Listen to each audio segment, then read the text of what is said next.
O governo prevê orçamento básico milhão na torcida, atual pagamento para veteranos registrados e atina rua CIA.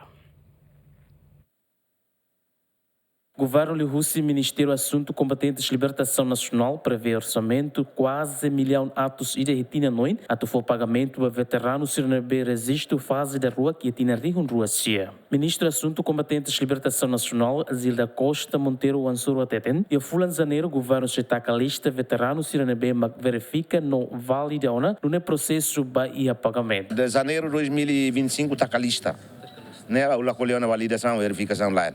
Não está a lista para público. Por isso que nós sabemos que o colheira não é microcalam. Bom, pensando também, mas pensando que está botando a orçamento o Ministério Veteranos, né? A moto 207 milhões. E 99 milhões de prevê para ir, né? Mas lá significa se a registro não tudo reta nossa.